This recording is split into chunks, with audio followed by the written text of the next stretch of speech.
yeah. Welcome to the podcast, Stop Crying Poser. Greatest podcast known to man as voted by Tiago Lemos, Brandon Westgate, and Jamie Foy. They've all said this is their favorite podcast of all time. Who do we have in the chat right now? We have Generation L, Cam702, Paul Miranda, Guy Just Big Poser, Simp Club, Roll Fast, Kickflip Bag Nose Blunt, North Shooter, Paul Miranda, WP Gutta, Fitnoid, and Cam702. We do this podcast every single Friday, right around 3:30 p.m. Pacific time. We also give away free Ninja Lifestyle stickers. We've had trivia for 2 weeks in a row, and whoever answers the trivia question correctly gets the stickers. But those people have not claimed their stickers. So if that was you, do better. What has been going on in my life? Well, at the end of the weekend on Sunday, I got to see the Revive crew. If I try and name everyone, I'm sure I'm going to leave someone out. It was Andy, Alex, Sam, Garrett, Q, Daniel Trujillo was there, and me. I'm probably leaving someone out. I'm sorry. It was my first time ever meeting that dude Q. He was a very cool guy. We did the same stuff we always do when those guys are in town. We went to Fremont Street, show the crazy people, the street performers, a little bit of gambling. We go to the Circa Hotel Casino, one of my favorite places because they ID you at the door, so no one under 21 can even get into the building. And we also have a tradition occasionally. Sometimes I end up leaving early because, well, usually they're not here on like a Monday. I think they were here on Saturday, Sunday, Monday, Tuesday, or maybe it was, whatever it was, I met up with them on a Monday. So Fremont was less packed, and at the end of the night, oh, what was I saying? I usually go home early because if I see them on a Friday, I usually have to be ready to watch UFC and then potentially still skate on Saturday. So I go home early sometimes. This time, no reason to go home early. I stayed out late. We went to a pizza place called Evil Pie. It's a pizza on Fremont's east side of the experience, I guess. It's where the locals hang out. Not the best pizza in that area. I'm going to tell you right now. A lot of people go there. A lot of people like it. I don't put my stamp of approval on it, but it's their guys' vacation. I go where they go. And we have this tradition to where every time Andy is there at this pizza place, I tell all the employees that it's his birthday and that his real name is Trevor. And then I try to get everybody at the bar to sing Happy Birthday, Trevor. Why is that funny? For no reason at all. There's no deeper meaning behind Trevor. I just thought of it one day. I was all drunk and I just started doing it. And then the whole bar was like clapping for Trevor. And then afterwards, I got everyone to chant, Trevor, Trevor, Trevor, Trevor. All these people that have never met Andy Schrock. So to me, it's really funny. And to a few people in that friend group, it's funny. Although it is kind of like lowbrow humor. It makes me happy every time that they are here and I get a chance to do that. Those guys are all such positive people. And for once, everyone in the squad seemed to have a good skate trip. If you guys have never, well, I know a lot of you guys aren't skaters at all. But if you guys, how do I explain this? Traveling skateboarders, you know, you're outside of your comfort zone. You're somewhere far away from home, away from your friends, your family, your dog, the food that you like, your bed. You know, you don't get to have all those things. So it kind of affects how well you can focus on skating, and you don't sleep as good. So oftentimes when you're traveling and skating, you kind of suck. You're not as skillful as you usually are, which causes a lot of trips to be maybe not complete and total failures, but for the skating aspect, a lot of times when you travel, your trip ends up kind of being a failure. Skating's hard to do, hard to focus, and it's easier when you're in your own climate with a full night rest, waking up in your own bed, your back doesn't hurt from sleeping the wrong way. And then also, my biggest problem when I'm out traveling for skating, or when I used to be, is that I would be drinking a lot because I'm having such a good time. I want to enjoy this new city. I don't know anything about it. I'm making new friends. I want to drink a few beers, and then I get less sleep, and then I'm hung over, and then I have a splitting headache the next day, and then I can't land a goddamn kickflip to save my life. And that's typically how it goes. The reason I was bringing up that entire rant is because everyone in Andy's squad seemed like they got a trick. So everything was nice and happy and positive. You know what else made me feel very happy and nice and positive today? A blueberry pancake. That's right. I explained to you guys last week and the week before that I've never made my own pancakes. I've never cooked a pancake. I've never bought pancake mix or made one from scratch.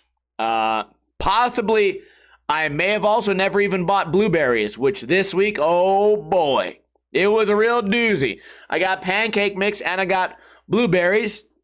Couple of pancakes, not so good. But today was the day it all finally clicked in my head. And I made a pancake worthy of a commercial on TV.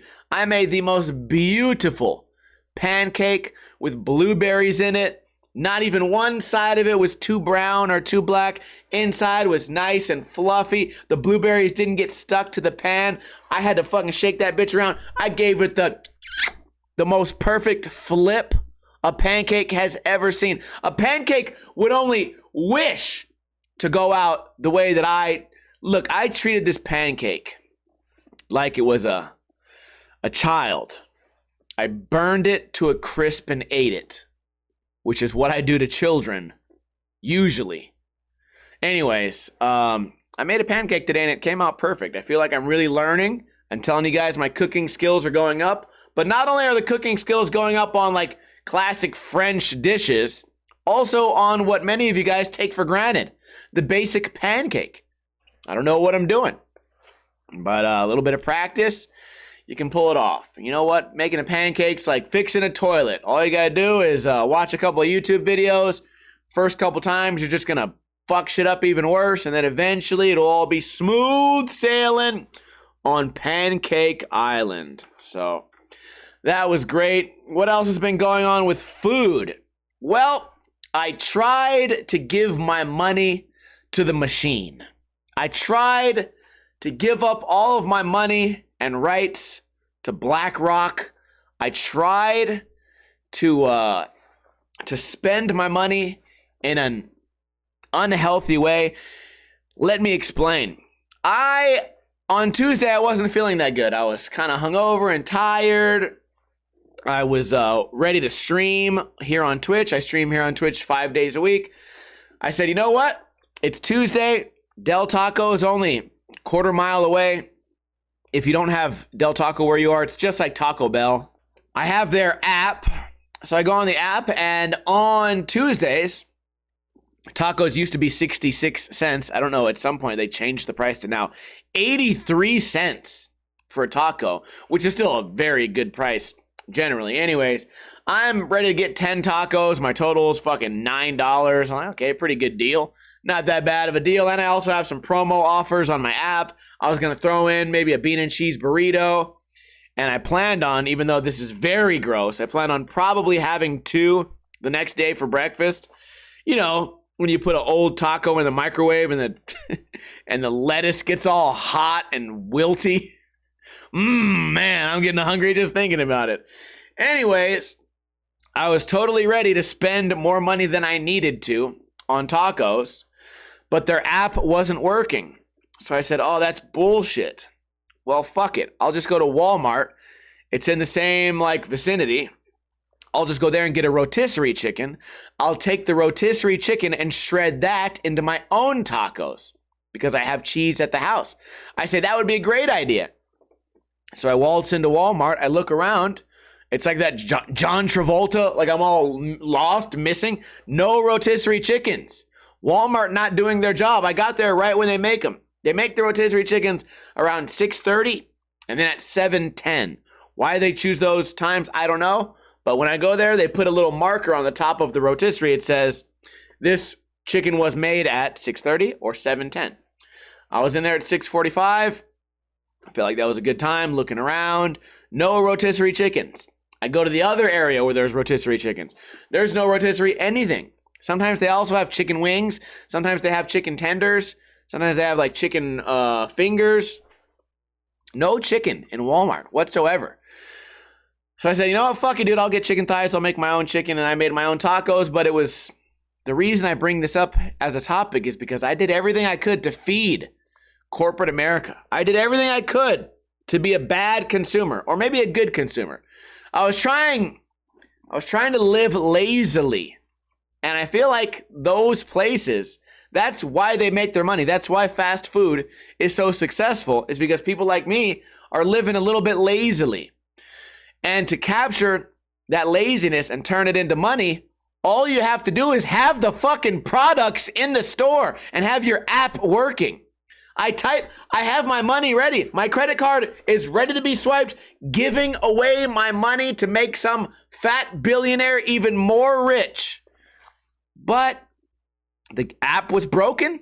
Couldn't do that. Plan B, the rotisseries weren't there. So you know who's holding back? The fat cats. The rich man, not the rich man, is all the lazy people that hold that shit up.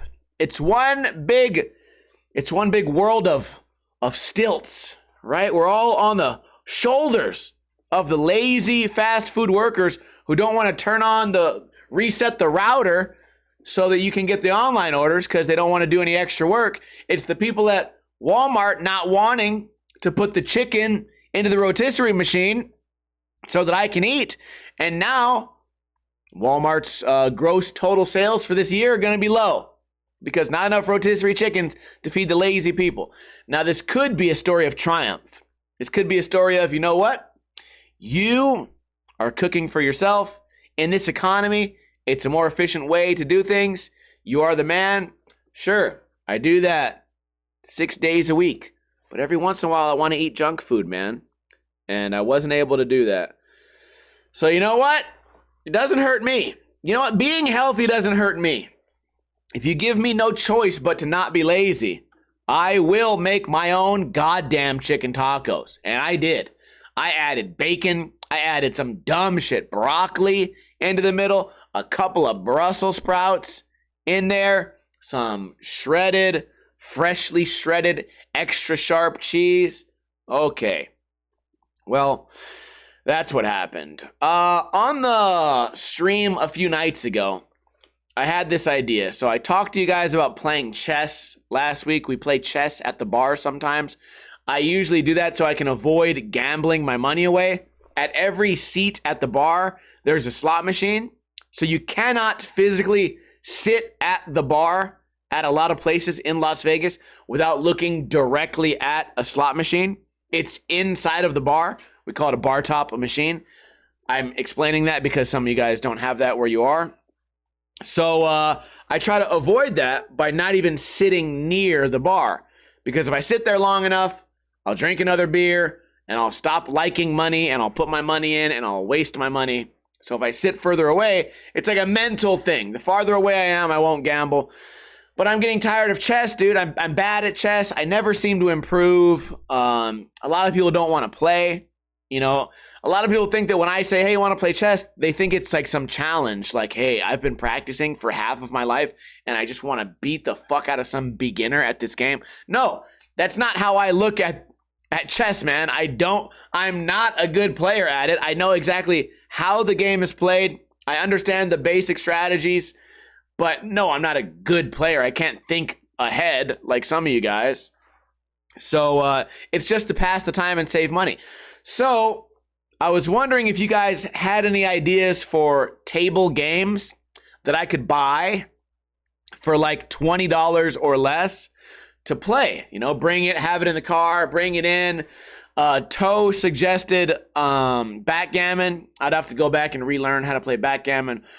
Most checkerboards are double as chessboards, so you can get both checkers and chess. Okay, doesn't matter. Nobody wants to play checkers ever. So that's out of the question.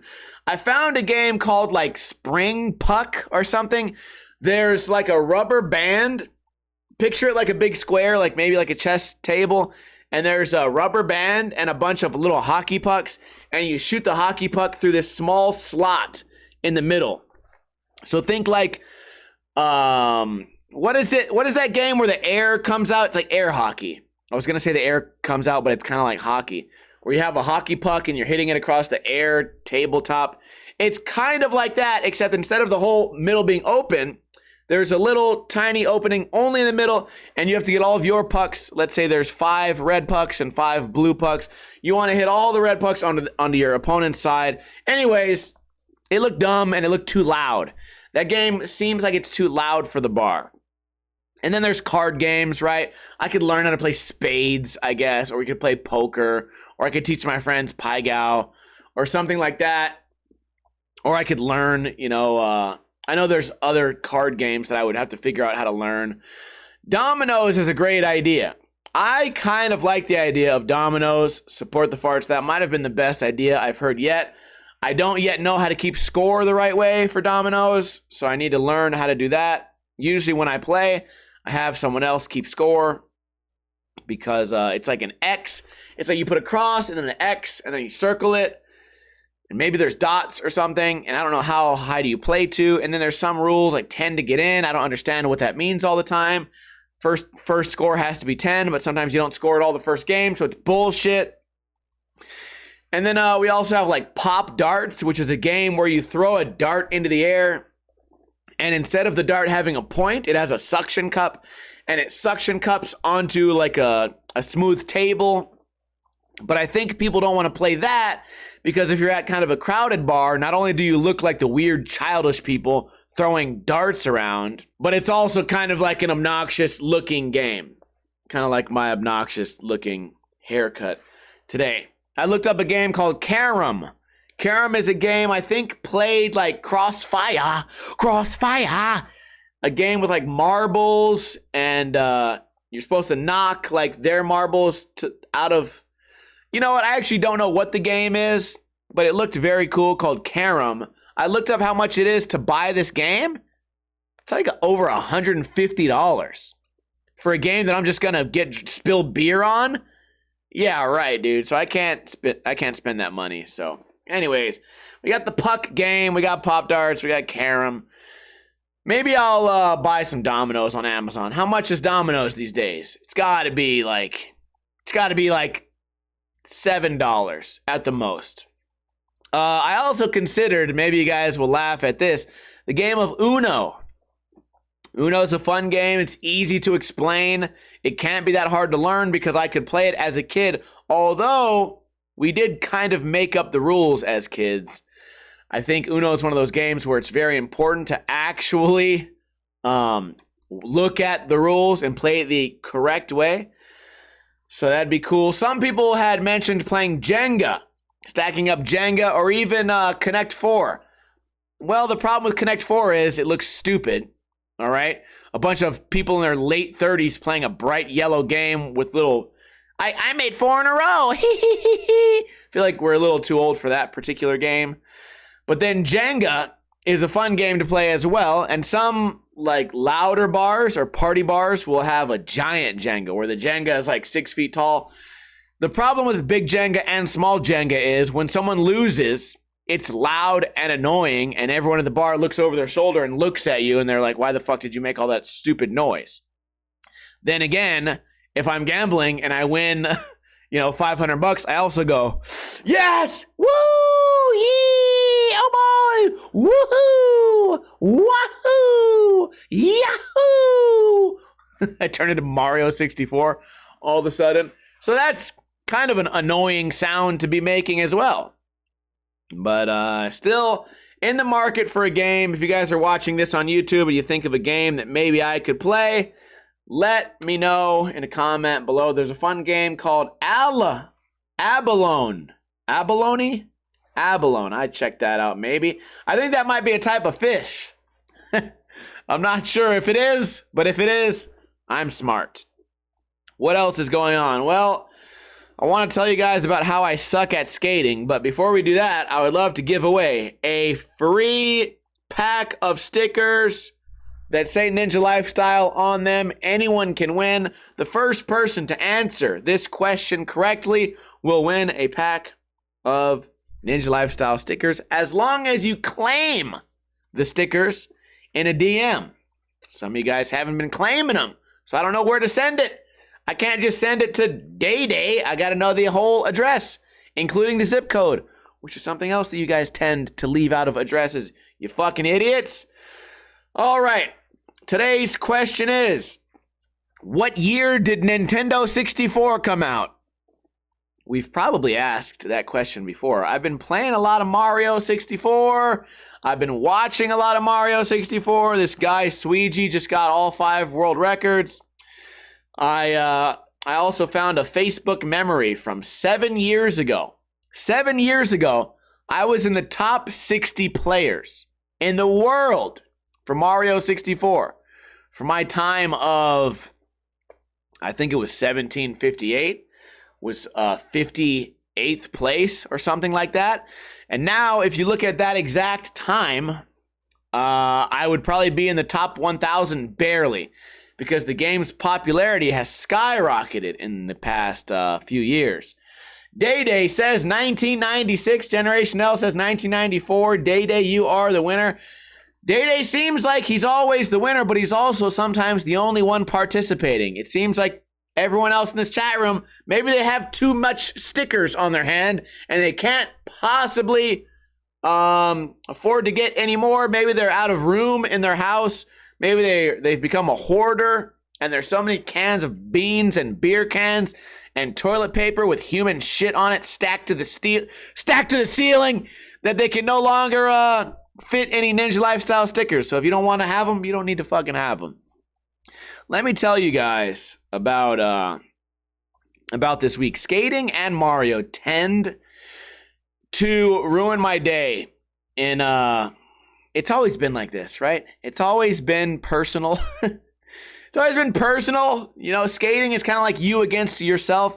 I went skating this week, and I kind of lied on today's video. Today's video, I went for nollie nose grind. In real life, I was going for kickflip 50-50 and switch salad grind. My first time ever kickflip 50-50ing, is that a way to say it? Kickflip 50-50ing? My first time doing that trick on that flat bar was probably in the year 2002. So how many years ago is that? 22 years ago I've done this trick. So I would consider it a trick for beginners. I would think that's a trick that, even though I'm not in great shape, I'm kind of old, the legs don't move the way they used to, I would have still kind of expected for a trick that I was able to do that long ago, I'd still be able to do it, because it's not a super high level trick. Kickflip into a 50-50. I can kickflip, I can 50-50. But I have this crazy mental block where I couldn't get myself to attempt the trick, or at least not with any real, not a real attempt. You know, I whiffed a couple of them, and then my next thought was, okay, well, if I can't land this, maybe I could go for a kickflip back lip. I whiffed a couple of those. I couldn't get myself to mentally commit. Flip from board. I tried to do it on a parking block. I couldn't even flip the board, because there was something just mentally blocking. I know all I have to do is move my legs in a certain way and land this trick, and I could not pull it off for 2 tricks that I thought would be easy. In fact, the reason that I decided to make my goal that day 2 separate tricks is because in my head I was saying landing only one of these tricks would be too easy. You're better than that. Well, it turns out I'm not better than that. I'm shittier than I could have ever imagined. And I bitched out of both of those tricks. I almost bitched out of nollie nose grind. You guys didn't see it. I had a full-on mental breakdown, which is not that rare for me in skating. It's kind of something that a lot of skaters deal with, you know. And I say that skating becomes personal earlier because it feels like you're against yourself, and then I have like an argument with myself. You know, maybe one of the few sports out there where you spend half the time skating calling yourself a bitch, or asking yourself why you're being a bitch. Come on, man, just fucking do it. You've done this before. You know this trick is easy. Just go for it. Then you roll up and you can't do it. Your body doesn't get it together. I would compare it to something you guys might be able to relate with. If you've never done a backflip and you're standing next to a pool and I tell you to backflip into the pool, a lot of people, even though they know nothing can hurt them in the water, even though they know they're not going to hit their head, even though they know that it's safe, a lot of people physically cannot make themselves do a backflip, even knowing that it's going to be into something harmless. That's kind of what I'm dealing with in skating. I know that I'm not going to get that badly hurt. I know that I can kickflip the skateboard high enough to land on this rail. I can kickflip over it, for Pete's sake. So it's just one of those things where you cannot make your body do it. I also sucked a huge ass penis at Mario 64 this week, where I know I'm not going for a super good score. I'm speedrunning the game for fun. I only play the game one time per stream, so I'm only trying to play the game like 3 times a week and only for about 25 minutes at a time. But 2 times in a row, I've had a speedrun completely go off the motherfucking rails in the last 1 minute of the game. And isn't that what classic speedrunning is all about? I'm playing great. Mario's cooperating. It's chill. My fingers are doing the right things. I'm learning new strategies. I'm pulling off the hard stuff. And then when I get to seemingly the easy stuff, let me explain it. You know what? Maybe if you're not familiar with Mario 64, you might not understand this, but I'll make it quick. I got to the very final boss of the very final level. Your goal is to throw Bowser into a big bomb. You throw him into bomb 1, he explodes. You throw him into bomb 2, he explodes. You throw him into bomb 3. Well, I throw him into bomb 1, he explodes. I throw him into bomb 2, he explodes. At this point, the game is free to win. There's no possible way I could lose the game now. Well, my controller decided to get stupid, or maybe my finger wasn't working right, and I just walked off the entire map. I walked right off of the map and had to restart the whole level all over again. All I simply needed to do was one simple throw, and it was over. And I did the exact same thing the day before. What is wrong with me? Well, you're dumb. Okay, well, I know that much. What else has been going on? Let me tell you guys about my dream. I had a dream earlier this week, and I totally forgot what it was, but in my notes, I simply wrote, I got shot with a crossbow. And I vaguely remember a woman shot me as I was trying to shoot her. Why do I have dreams where I'm defending my life so often? It was something along the lines of, like, my neighbors and I had this giant quarrel. And I felt like I was in the right, and I was going to let it go. And then I think they shot at my house. And then I think I shot at one of them or something. And then it became like this war zone behind like my house and my neighbor's house. And then at one point, this lady was trying to shoot me with a rifle. And it got me. But instead of a bullet coming out of the rifle, it was like a bow and arrow. An arrow went through my shoulder. I grabbed the rifle and then I blasted her with my tiny little 380. And then it got way more fucked because then they had more people on their side than me, and I have this wound from a fucking crossbow, and then I think I just killed some old lady, and then it was really gonna get out of hand. And I wonder, am I the only one that has this many dreams about being killed? I hope it's not foreshadowing. I hope when I go out, it's not gonna be from a fucking crossbow. One of my neighbors blasts me with a crossbow.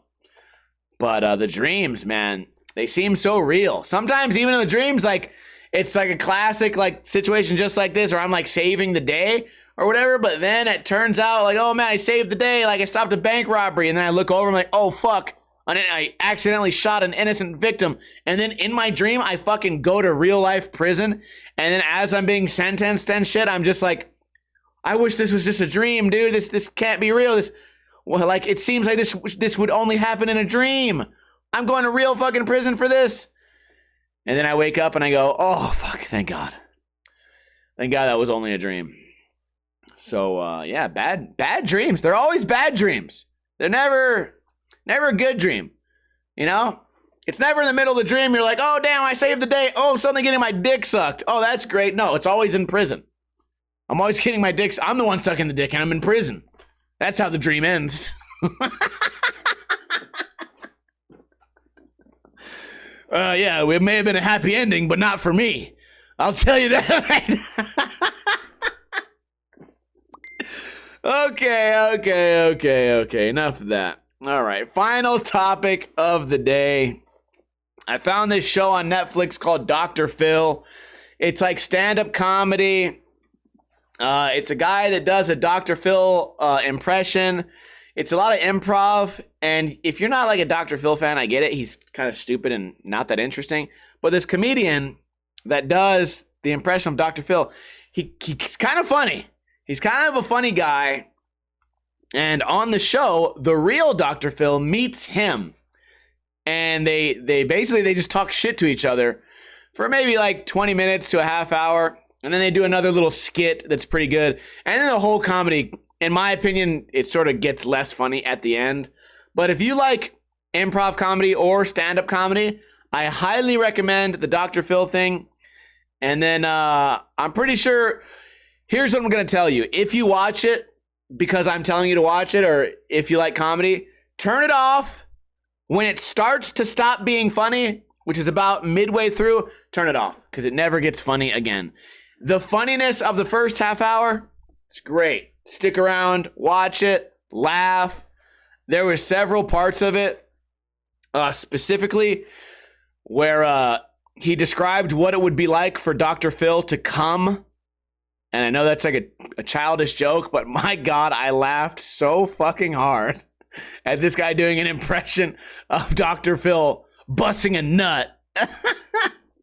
And it's very, very funny. That was my favorite joke of the whole thing. So I promise not all of the jokes are like lowbrow jokes, but if you're into comedy or improv, it's very good. And the real Dr. Phil is actually impressively good at improv, but that shouldn't be a surprise to me because his show, although it is him trying to give like helpful advice, it is kind of just him up there with crazy people describing their problems.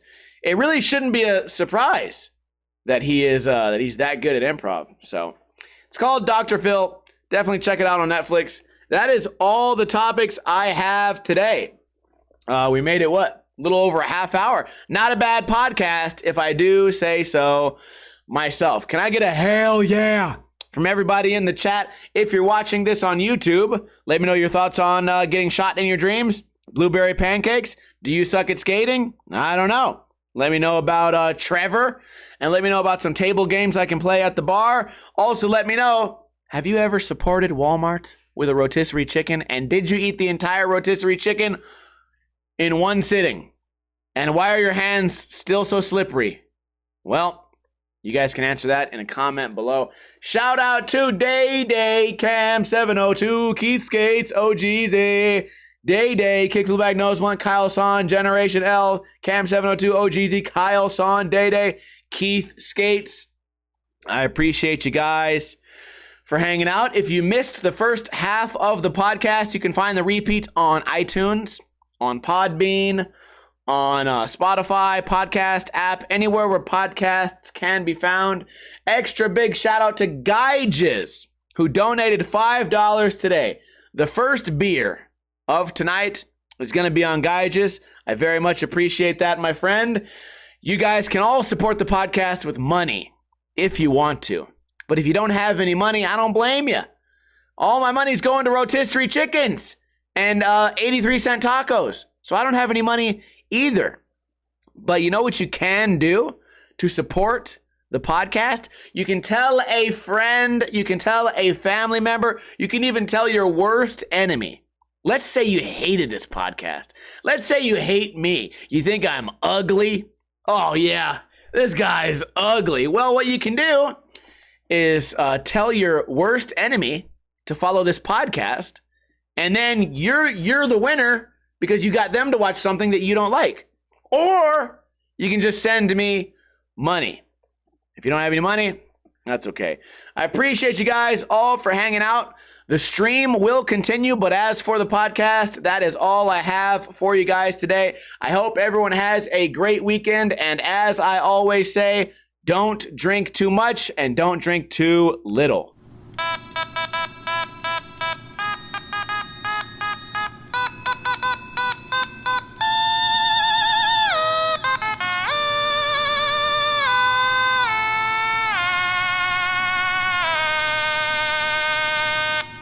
And tell me what video game, table games to get. And don't have any dreams about sucking the D in prison. Knock it off.